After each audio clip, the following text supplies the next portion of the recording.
신명기 17장 8절에서 13절입니다. 내 성중에서 서로 피를 흘렸거나 다투었거나 구타하였거나 서로 간에 고소하여 내가 판결하기 어려운 일이 생기거든 너는 일어나 내 하나님 여호와께서 택하실 곳으로 올라가서 레위 사람 제사장과 당시 재판장에게 나아가서 물으라. 그리하면 그들이 어떻게 판결할지를 내게 가르치리니 여호와께서 택하신 곳에서 그들이 내게 보이는 판결의 뜻대로 내가 행하되 그들이 내게 가르치는 대로 삼가 행할 것이니 곧 그들이 내게 가르치는 율법의 뜻대로 그들이 내게 말하는 판결대로 행할 것이요 그들이 내게 보이는 판결을 어겨 좌로나 우로나 치우치지 말 것이니라. 사람이 만일 무법하게 행하여 내 하나님 여호와 앞에서 서서 섬기는 제사장이나 재판장에게 듣지 아니하거든 그 사람을 죽여 이스라엘 중에서 악을 제하여 버리라. 그리하면 온 백성이 듣고 무서워하여 다시는 무법하게 행하지 아니하리라. 아멘.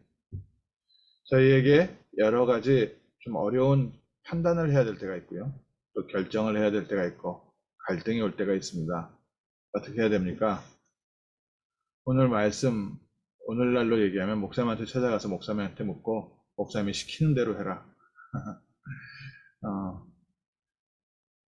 그렇게 신앙생활 하시는 분도 계시고 또 목사님과의 거리가 너무 먼 사람도 있고 또 목사님의 말도 하나의 좋은 의견으로 듣고 마는 사람도 있고 저희 신앙생활 어떻게 해야 되겠습니까?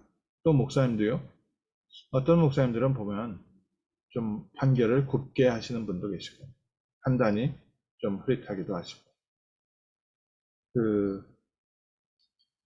이제 성도님들 중에 좀 신앙 있으신 분들은 자녀의 이름이나 새로 사업을 시작할 때 상호를 정하거나 이럴 때 목사님께 이제 의뢰하시는 분들이 계십니다. 목사님들이 특별히 이제 자녀 이름 짓는 거나 또 아니면은 그쪽 산업 분야에 대해서 좀 잘 아시면 그 이름 짓는 거나 이런 부분들에 특별히 잘 해주는데 좀 잘 모르시는 분들 그런 부분들에 좀 뭐랄까요 관심이 좀 적으셨던 분들은 전혀 엉뚱한 것을 또 주시기도 하시거든요. 특별히 이제 자녀 이름 같은 경우에 한 사람의 인생이 달렸는데 너무 엉뚱하면 이제 이 아이 평생 놀림당할 수도 있고 또 상호 같은 경우에도 너무 이게 좀 이렇게 좀 안 맞으면 뭐 비즈니스를 하는데 안 되잖아요. 그래서 그런 거 받았을 때 이제 그 성도님들의 그 불안함 그런 걸 몇 번 본 적이 있습니다. 이거 어떻게 해야 되냐고요. 그래서 다시 가서 목사님께 다시 한번 말씀드리라고. 근데 보통 그렇게 해서 다시 가서 말씀드리면 목사님이 기도해 줄 테니까 좋은 거 정하세요. 그러시고 마세요. 왜냐, 뭐, 잘 모르는 부분이니까요. 오늘 읽은 성경 본문에 우리 모든 것을 다 목사님께 물어보고 행동해야 되냐? 얘기가 아니라요. 좀 중요한 거죠. 율법의 뜻대로.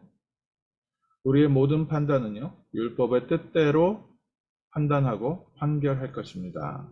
그럼 율법의 뜻이 뭡니까?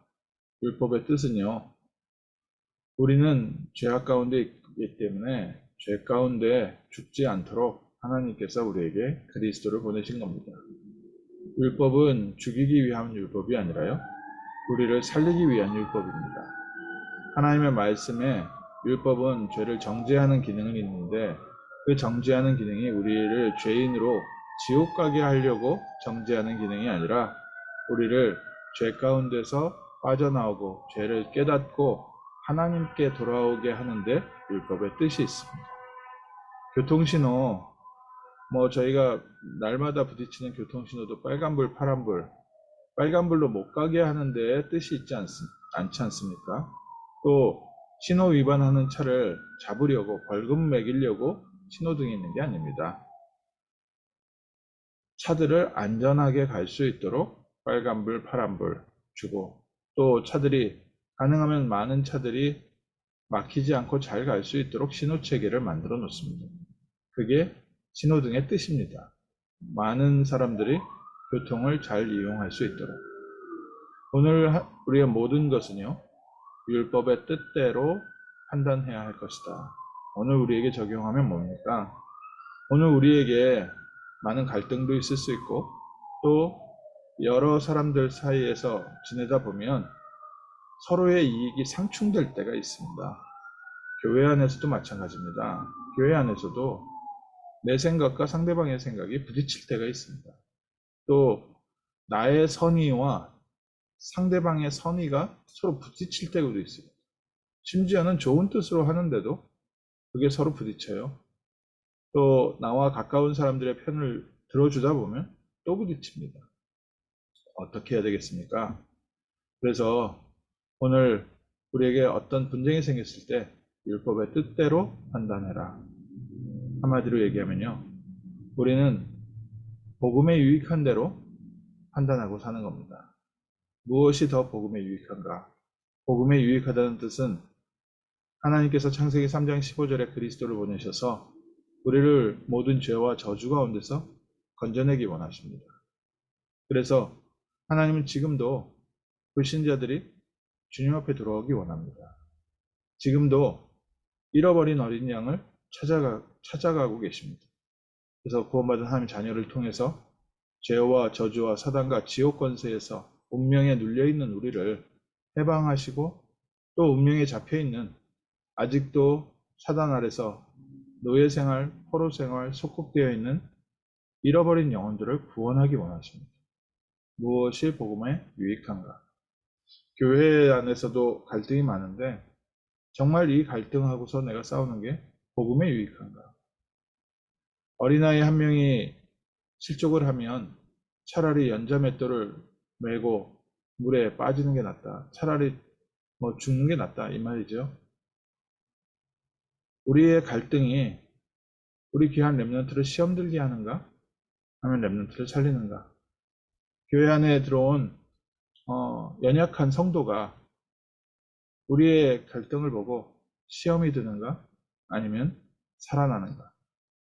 우리의 모든 판단은 여기 있습니다. 복음에 유익한 부분.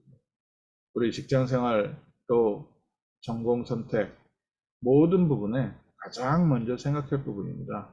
복음에 유익한가? 선교단체 중에 조이라는 선교단체가 있습니다. JOY를 씁니다. 이 선교단체가 JOY를 쓰는 데는 그 의미가 있습니다. Jesus first, others second, you third 해가지고요. 예수님을 제일 먼저, 그리고 다른 사람들을 두 번째로, 그 다음에 너를 위해서. 이제 그래서 조이라는 단체인데, 이 선교단체가 세계 기도 제목을, 전 세계 나라 기도 제목들을 만드는 참 특별한 사역을 하더라고요. 우리에게도 예수님이 제일 먼저인데, 여기에는 우리 신앙의 색깔에 따라서요, 너무 많은 게 해석의 차이가 생겨서 예수님 먼저, 남 두 번째로, 너를 세 번째 가서 생각해라. 이 얘기가 우리에게 적용될 때 복음의 색깔이 아니면요, 우리가 율법적으로 적용을 하든지 아니면 종교적으로 적용해야 됩니다. 우리의 모든 판단은 어디에 있습니까? 우리의 모든 판단은 사람을 살리고 생명을 살리는 데 유익한 쪽으로 판단합니다. 하나님의 언약은 지금도 세상을 구원하시는 세계복음화의 방향으로 움직여 가고 있습니다. 오늘 나의 삶의 판단도 복음에 유익한 쪽으로, 또 생명 살리는 데 유익한 쪽으로, 그리고 우리 주변에 갈등하고 있는 사람들, 어려움 당하고 있는 사람들에게도 어떤 판단을 해줘야 되느냐. 여호와께서 정하신 곳에, 택한 곳에 올라가서 그곳에 레위인과 그때 재판장에게 물어봐라. 하나님이 우리를 지역의 영적 사령관으로 세웠기 때문에 우리 주변 사람들이요, 우리에게 와서 물을 때 우리가 무엇이라 답해줘야 되겠습니까? 율법의 뜻대로. 생명을 살리기 위하여, 우리를 구원하기 위하여 외아들 그리스도를, 예수를 보내셔서 우리를 위하여 하나님 만나는 길을 여시고, 우리를 죄와 저주에서 해방하시고, 우리의 삶에 하나님의 나라를 임하게 하시며 사단의 권세를 꺾으신 그리스도를 보내신 하나님께서 오늘 그리스도 안에서 우리가 살아나기 원하시고 모든 사람을 살리기 원하십니다. 그래서 저희에게 질문이 생길 때 첫 번째 질문입니다. 뭐가 복음에 유익한가? 정말 뭐가 생명 살리는 데 유익한가? 무엇이 세계복음화에 유익하고 무엇이 우리 후대의 렘넌트를 위해서 유익하고 무엇이 우리 시대, 이 시대를 치유하고 병든 자들, 연약한 자들을 돕는 데 유익한가? 그럼 거기에 나는 어디가 있습니까? 갈라디아서 2장 20절에요. 내가 그리스도 안에서 십자가에 못 박혀 죽었나니. 그럼 나는 완전히 죽고 나는 손해보면서 살라는 뜻입니까? 아니요. 마태복음 6장에 너희 천부께서 무엇을 먹을지 무엇을 입을지 무엇을 해야 될지 이미 알고 계신다. 그래서 너희는 먼저 그의 나라와 그의 의를 구하라. 아니 하나님 그래도 내 거 안 챙기고 내가 그렇게 생활하면 손해보지 않겠습니까? 디모데후서 2장에 농부가 그 곡식을 먼저 먹는 것이 마땅하니라. 병사로 부르신 자는 자기 일에 생각하지 않고 자기를 부른 자를 위해서 일을 하는데 왜냐? 하나님께서는 병사에게 필요한 모든 것을 다 제공하기 때문에 오늘 저희가 복음을 위해서 기도 제목을 새롭게 정리하고요. 정말 전 세계 복음화를 위하여 우리의 삶의 방향 맞출 때 하나님께서는 세계 복음화를 위하여 준비하신 것으로 우리에게 따로 여십니다. 그래서 이제 저희가 믿음이 좋든지 아니면 눈치가 빠르든지 오늘 나를 위해 선 것이 아니라 하나님이 이미 우리는 영원히 운명과 죄와 저주와 사망에서 해방하셨습니다. 우리를 구원하신 그 증거는 갈수록 계속 나타나게 되어 있습니다. 내가 내 것을 챙기지 않아도 하나님께서 먼저 우리에게 필요한 모든 것을 예배해 놓으셨습니다. 오늘 저희가 다시 한번 중요한 언약 붙잡아야 됩니다. 오늘 나는 어떻게 살면 되고 나는 사람들에게 무엇을 말해줘야 될 것이냐. 복음에 유익한 대로 우리는 판단하고 복음에 유익한 대로 사람들을 돕습니다. 생명 살리는 데 유익한 쪽으로 생명을 살리는 방향으로 인생의 방향을 정하는 겁니다. 그리스도 안에서 이미 구원받은 하나님의 자녀이기 때문에 우리는 우리 욕심 챙기지 않아도 됩니다. 하나님께서 우리의 모든 것을 챙겨주십니다. 저희 교회에 이제 컴퓨터하고 미디어를 하는 랩런트 한 명이 있습니다.